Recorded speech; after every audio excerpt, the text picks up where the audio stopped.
Hello, everyone. Good evening. Welcome to the Rangers review. We're here many hours late if you're taking into consideration the morning briefing, Chris Jack, but we'll leave that for another day. We're here to have a bit of a look back at the Rangers press conference, which has just happened. Chris is out in Nice ahead of tomorrow night's game. He's just heard from Philippe Clement and John Soto briefly. Going to talk about what Clement talked about, Chris. I thought a pretty interesting press conference. I actually thought quite a defiant press conference with the pressure that Clement is under, and we'll get through some comments as well. But first and foremost, Chris, did you have a smooth trip over? Because that is the main talking point before we talk about the Rangers manager. Yesterday's travel was fine, thankfully. No issues. So managed to get here on time. Managed to go out for a bite to eat and a couple of beers to watch some of the Champions League games last night. So despite the online rumour mongering this morning, the reason for the morning briefing being cancelled was not my fault. I was primed and ready to go. It was not me before the accusations that I enjoyed myself too much start flying. So I remain professional as always, as you know, on these things. Yes, no, I can back that.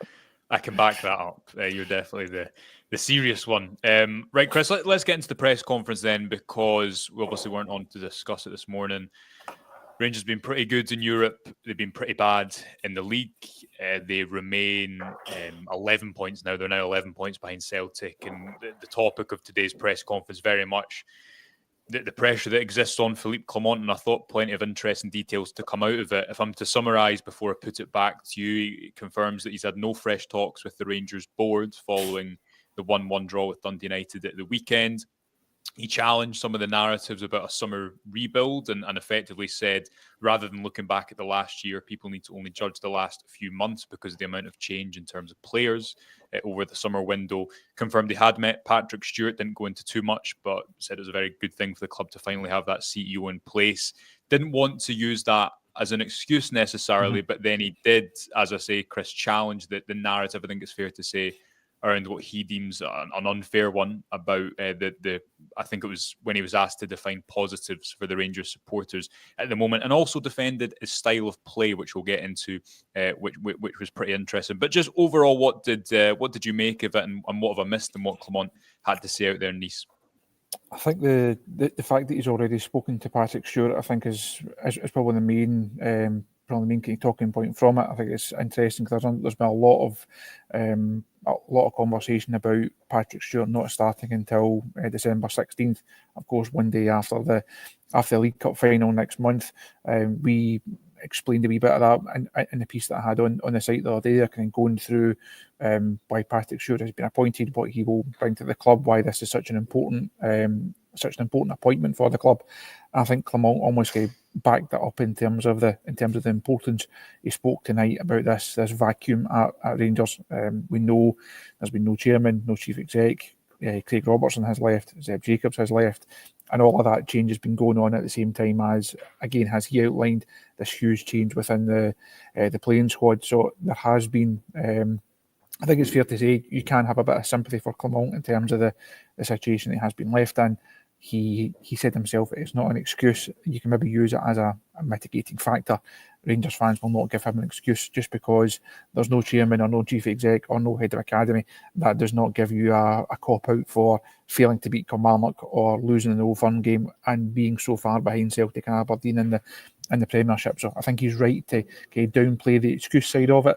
But I think it's fair enough to say it has not been easy. The club has not operated and has not been operating as a big football club should be.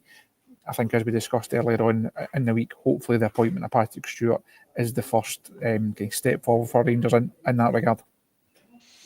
Yeah, Clement was asked early on in the press conference what positives he would point to over the course of the past year, namely because of the pressure he comes under and the belief that has been lost amongst many Rangers supporters given recent results. Here is what he had to say on that topic. A year ago, most people accepted that Rangers needed a period of stability. A year down the line, people will accept that that's still the case, but also would look to see some signs of progress within that period. Can you point to some signs of progress in that year that people can refer to? But everybody's talking about 1 year, and it's not a reality. It's 4 months now that there's been a rebuild.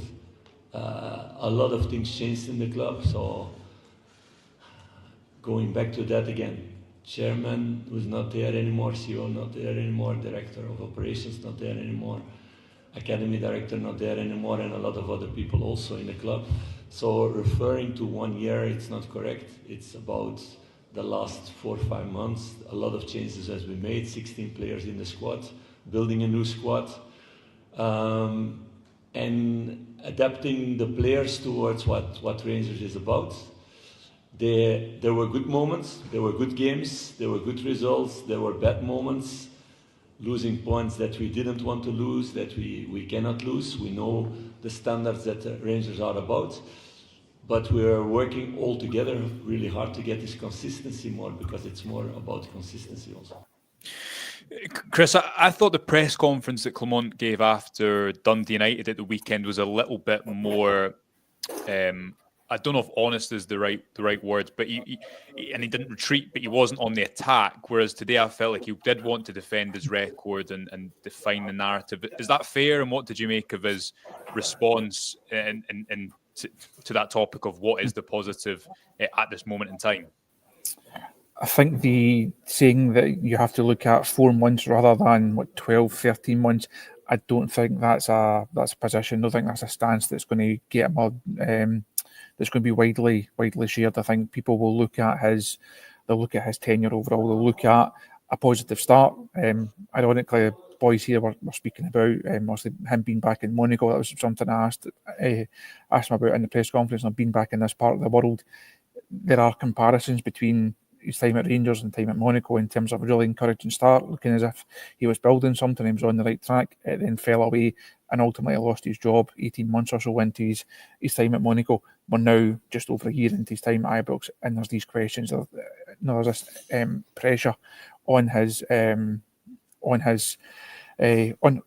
position. So yeah. I don't think he's going to get away by saying we are only 4 months into this rebuild. Yes, I can see where he's coming from, but that's just not going to wash. The fans are going to look at an encouraging start. Rangers then not winning the league from a really encouraging position. They're going to look at not winning the Scottish Cup when they had a chance to do it, and you're then going to get into this season and it's blow after blow after blow. Tynecastle, the Old Firm game, Dynamo Kiev game, Lyon at Ibrox were really harsh lessons for their squad, and that's before you get into the other domestic failures against Kelly, against Aberdeen, against Dundee United at the weekend. So I can see where he's coming from, but I don't think it's going to be a position that wins people over, and people are going to say, well, actually, okay, we'll give you a bit more of a free ride. You're judged as Rangers manager every single day, every single game. So I don't think he's going to get away with it. I think even if you take 4 months at the moment, it's not. You're right. There's not been enough positive results or performances. Regardless, there's not been enough momentum built. But I don't think there's been enough in this 4 months alone that necessarily Clement can point to us exactly that this is why this is going to work long term. Now we know all the context, we know the background, we know the vacuum of leadership that has existed.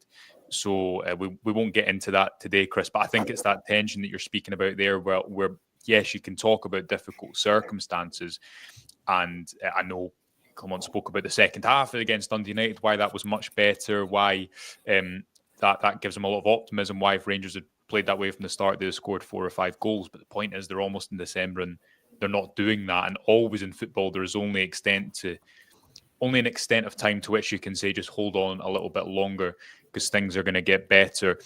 He also spoke about that meeting with Patrick Stewart, Chris, the new Rangers CEO, who hasn't started officially yet. Tell us what he said there, not giving too much away about those discussions, but happy that a CEO is finally in place. I think, like a lot of Rangers fans, he'll be pleased that a CEO is in place. It was a topic of conversation on the show and on social media for a long, long time.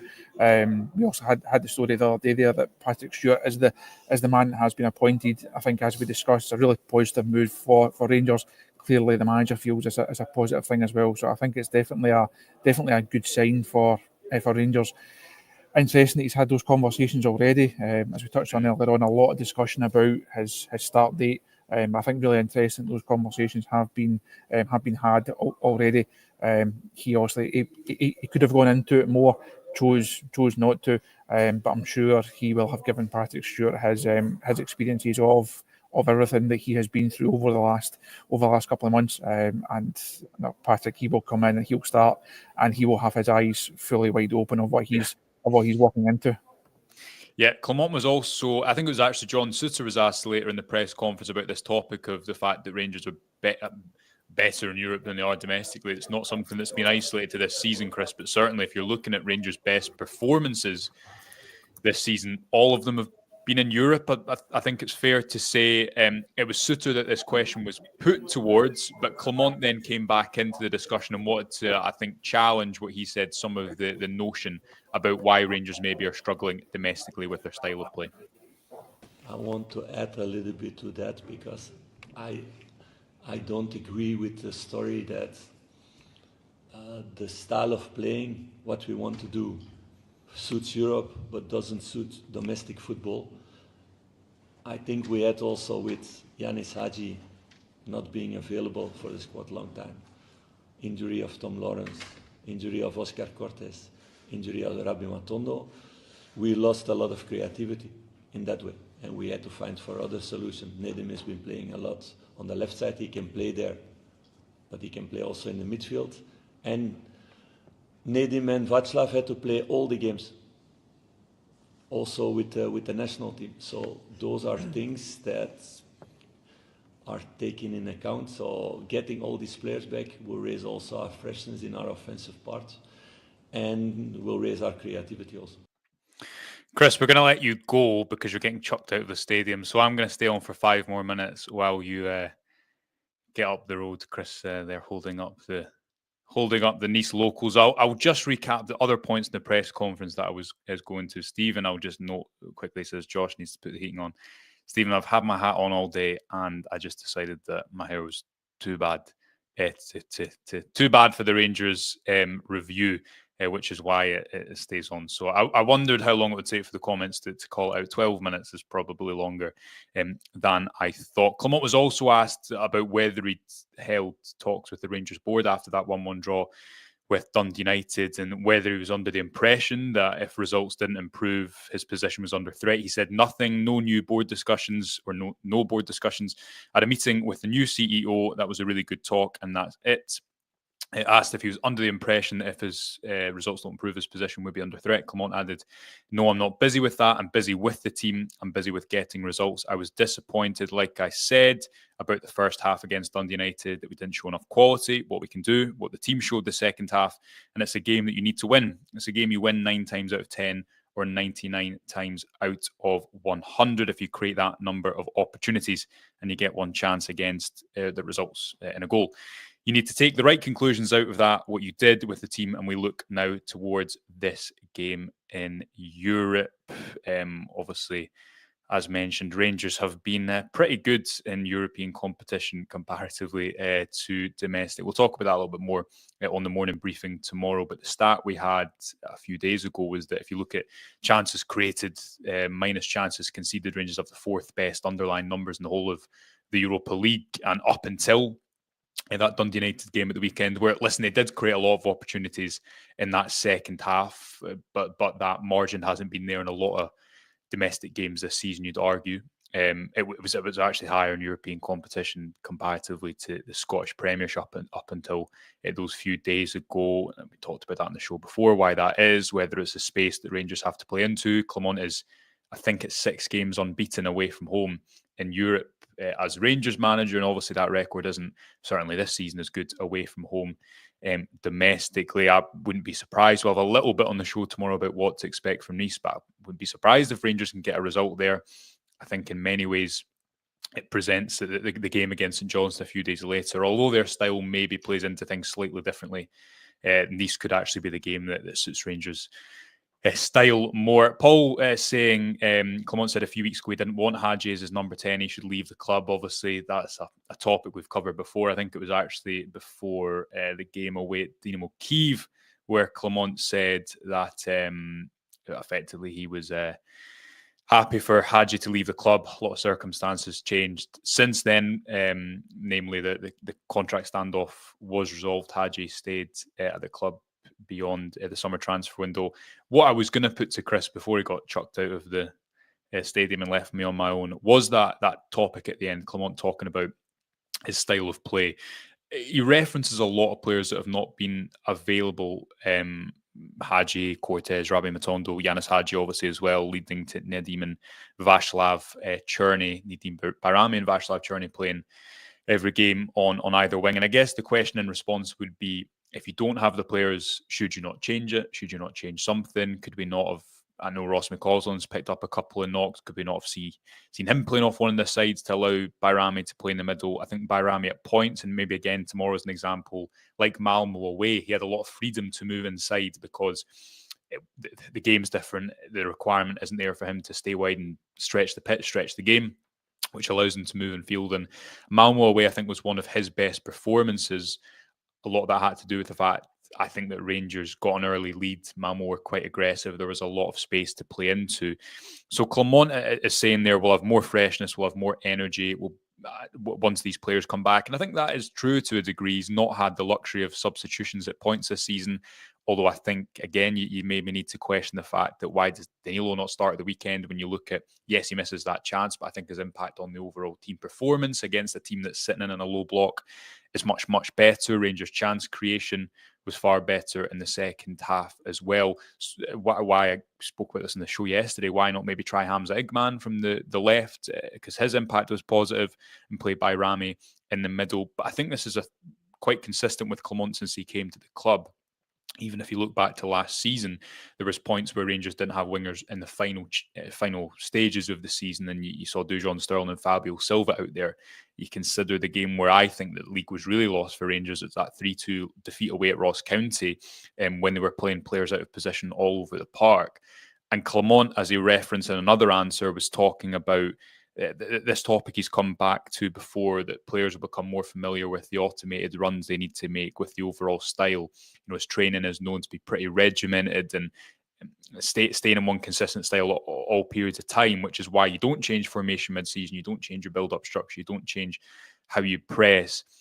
But I guess the balance in response to that is always, well, what you lose as a result of that, and what is the gain and keeping with the same system if you don't have players for those certain positions. Rangers obviously haven't had wingers for quite a long time, really since Clement came to the club. Again, that's a squad building issue. That's why appoint a manager who uses a very different style of play when you've just had another manager oversee the summer transfer window. But listen, we've been over all that before. That's just my brief thoughts on the style of play. I think that is something that definitely has hampered Rangers at points. Paul, just adding with another point we'll say before we close. The players Clement has had available should be good enough to beat Kilmarnock, Dundee United, Aberdeen, and I guess that's the point. Managers are never going to have ideal situations. I think Clement has had a really difficult situation off the pitch, but his domestic record really hasn't been good enough since. You look at that Motherwell game, and actually I think that Motherwell game, if memory serves me correctly, I know I always go on about Rangers not having wingers, but that Motherwell game, I believe, was the first game after Oscar Cortez got injured, and Rangers that day, did they play Silva off the left? He certainly came on the left-hand side. There has been a real downward trend since then, and I guess the parallel would be Clement choosing to stick with the system maybe when the players aren't there. Does that get it better when Cortez and Matondo come back in and you always have a left winger there and you can play Bayrami in the middle and suddenly you solve your creativity issue in the middle? Yes, probably, but look at the position Rangers are in domestically to reach that point. All these topics that we discuss every day and more, but I'll leave it there because I'm conscious that I'm just speaking to myself now. Thanks to everyone for joining. We'll be live in the morning, and Chris will not be at the Allianz Arena in Nice, so we won't be getting chucked out. We'll talk about the Nice game. We'll talk in more depth about what Clement had to say. Derek is over in Nice as well, so keep an eye out for him if you're over there. He's generally pretty an easy guy to spot. Until then, remember to subscribe for free to the YouTube channel. Hit the notification bell so you never miss a video when we go live. Subscribe to the website as well. Great Black Friday offer coming tomorrow, so keep your eyes peeled for that. But until then, thank you for joining us and me, and we'll speak to you tomorrow.